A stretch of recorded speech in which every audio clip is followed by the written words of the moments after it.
Parliament buildings as the legislative infrastructure was invaded by protesters. Senate Speaker Amason Kingi was among MPs evacuated by ambulances as others passed out during the rescue and evacuation operation.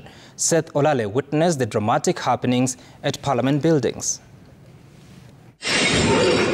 Protesters enter Parliament buildings through the MP's canteen section 30 minutes after the controversial Finance Bill 2024 was passed by Parliament.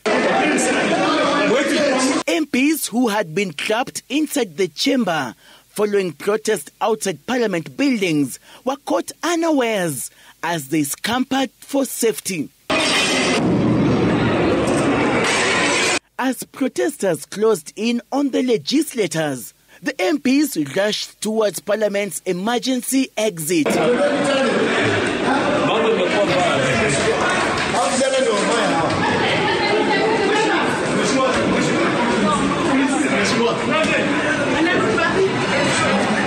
The stampede causing some MPs to be overwhelmed as Parliamentary Sergeant-at-Arms came to their rescue.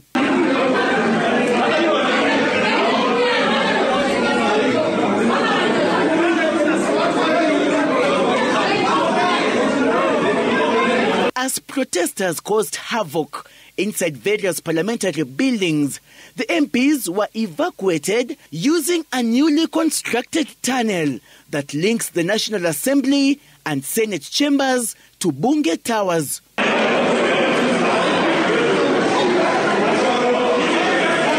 Here, Basement 2 and Basement 1 served as hideout bunkers for MPs who were visibly shocked by the unprecedented invasion. It took about an hour before the first evacuees were rescued, with Senate Speaker Amason Kingi whisked away in this ambulance.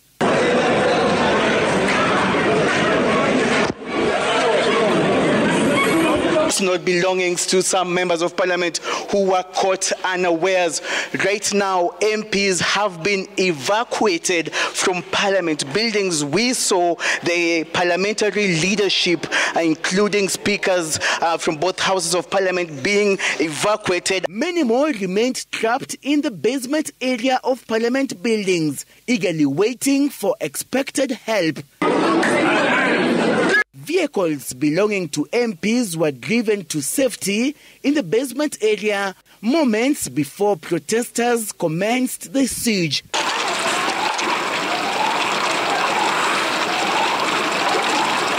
Legislators trapped inside the KICC offices were evacuated by helicopters.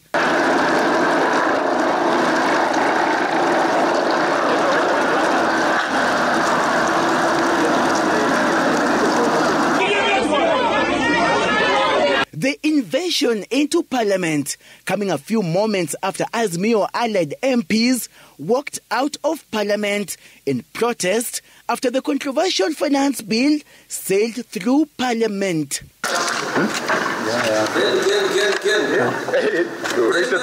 The quantity and the extent of damage meted along Parliament Road and within Parliament buildings will remain a stark reminder of the events of June the 25th, the very day in history when the Parliament of Kenya was invaded during the nationwide protests.